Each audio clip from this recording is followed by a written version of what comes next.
Most of us have a closet full of clothes, but still have nothing to wear. Getting dressed should be easy in theory, but instead we're having decision fatigue, we're buying a ton of new stuff, and then we're still feeling frustrated in the morning. Speaking on my behalf, that's because I have a closet full of fake options, things I don't really truly love. They don't fit my current style or they don't fit my current body. So I made a step-by-step checklist that requires no thinking so that by the end of this video, your closet is clean and making outfits is easy. Because yes, it can be easy. This will not be overwhelming, and I will not tell you to become a minimalist or get a capsule wardrobe, get rid of half of your belongings. You do not need that. That is not realistic, and I'm kind of tired of the internet trying to sell us that idea. We love fashion. We're always going to have, quote unquote, a lot of clothes, but something needs to change.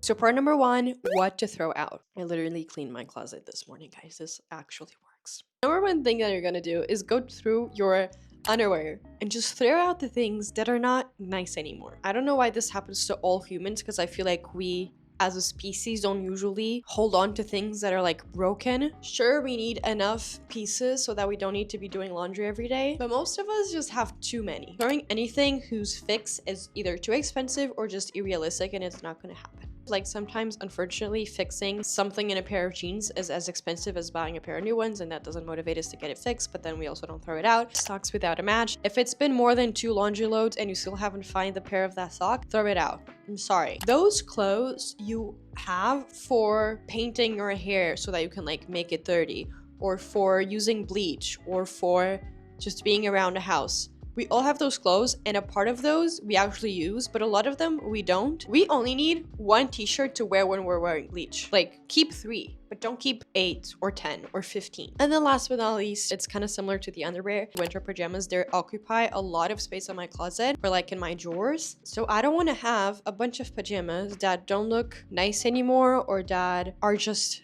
there because we have it and we don't know what to do with it. Especially for those with smaller closets, having 5 pairs of pajamas for winter is more than enough. Now, to store. These are things that are gonna remove from your closet, but you don't need to throw them out, you don't need to donate them. You can still keep them, but they should not be occupying space in your main closet. Number one are clothes that don't fit you. It will make getting dressed so much stress-free, and it also won't be reminding you of any like weight fluctuations or goals or things. I know this is so cliche, but like, your body isn't meant to fit clothes. Clothes are meant to fit you, but because the standardized way to sell clothes is through sizes and stuff, we attach ourselves to certain numbers when, like, we have a body and the clothes we get need to fit our body. It shouldn't be the other way around. Number 2 is nostalgic items. Anything that you're keeping because it brings a very nice warm memory to you, keep it, but not in your wardrobe. Put it on a memory box, put it on like a compartment underneath your bed, put it on your oven like Carrie Bradshaw did. But don't keep it in your wardrobe, because if you're not wearing it really and it's just sentimental,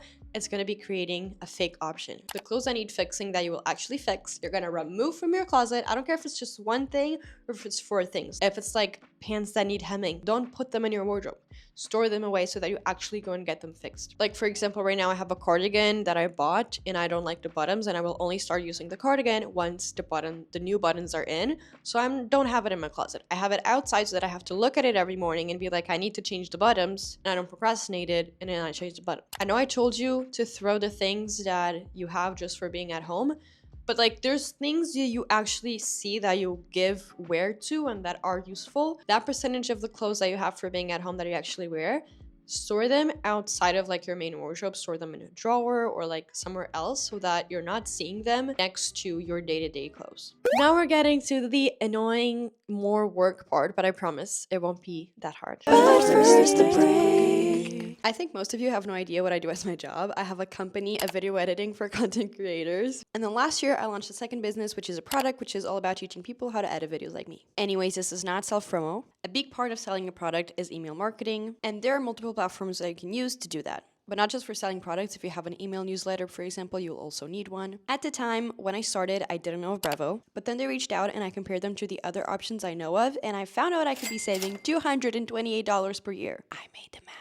So thank you, Bravo, for sponsoring this video. So most email marketing platforms make you pay based on how many email subscribers you have. So that means if you have 1,000 subscribers, you're going to pay more than if you have 100, regardless of if you only send one email per month. Bravo does the opposite. You pay according to how many emails you need to send, not according to how many subscribers you have, which means you're not penalized for growing. Plus, with their free plan, you can send 300 emails per day forever. They make it easy to design emails with drag and drop features. They have customizable templates. They offered advanced segmentation and a bunch of automations. Plus, with all of their integrations, you really don't need any other platforms. They also do text messages, CRM, even landing pages. I'm a chicken when it comes to privacy and security, and because they are European based, they're way stricter with compliance. So if this caught your eye, you can use code MAYA50 for 50% off your first 3 months with their starter and standard plans. Back to the video. You're gonna think about everything that you haven't worn in the last year. And I know this is like a super cliche way to think about it, and everybody says it, but some cliches are here for a reason. And if you haven't worn something in the past season, in the past year, there's a reason, and you might not wear it next year either. So you might as well just store it away instead of having it occupying space. If you have a lot of clothes and you feel like this is overwhelming, then separate your clothes by shoes, tops, bottoms, jackets, and accessories,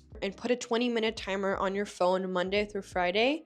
And each day of the week, you're gonna just take 20 minutes. It's not that long. You're gonna go through each category.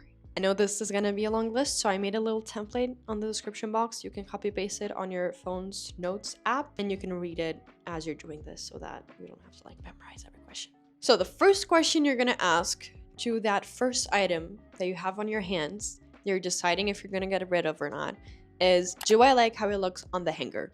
If you do, then it means that you actually like the piece, but you don't really like how it fits you maybe.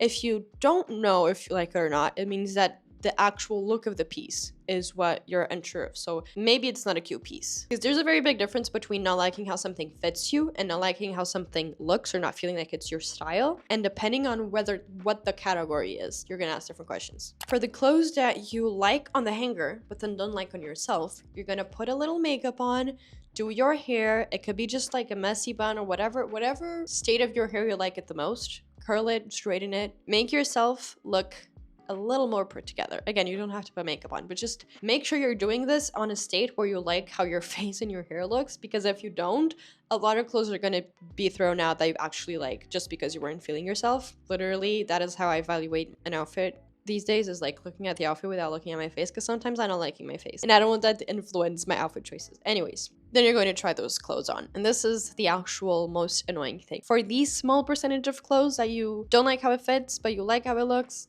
you just have to try it on. If you don't know if you like it on the hanger and you don't know if it's your style anymore, you're just doubting it. It's not even about the fit. You're gonna ask the following questions, and if you say more than 2 no's, then you're gonna donate it, put it away, store it, give it to your grandma, I don't know. Number 1, would I miss it if it wasn't here? This is kind of a very broad question, and your answer might not be super true, but it's a good thing to start off with. If you're like, if this item stayed in my laundry bin for 2 months, I probably wouldn't miss it, then that's your first no.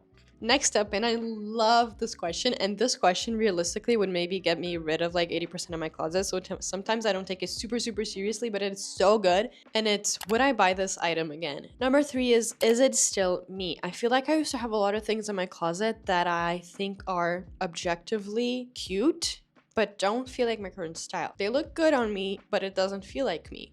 They're like fillers. They're like watered down versions of what I truly love. If I were to put an outfit I love, I would not pick that piece. But because I don't have like super strong negative feelings about it, I just keep it, but it's not really me. Like I have this beige jacket that is a nice jacket that a lot of girls have and use, and it's like fancy classic cut, but it's not me. I like colorful, weird, silly jackets, so I should take it out of my closet. Number 4 is, does it fit my current lifestyle? Now, if you have a gala dress and you haven't worn it in a year because you haven't gotten to a gala, then you shouldn't throw that dress out. But if you have a skirt that is very mini and that is cute, but for your day-to-day you don't feel comfortable wearing it, maybe it's time to throw it out. If it's a piece that's meant to be worn in your day-to-day and you never wear it in your day-to-day because it's not practical, then it surely should be stored away. Another one is, would I keep this if it was super cheap? Sometimes we have pieces that cost us a little over what we're usually used to spending on clothes. And so we keep them because we're like, it was expensive. I am not gifting this, donating this, reselling this. Sell it. If you bought something for $100 and you sell it for 70, yes, you lost $30, but you also gained 70. 70 is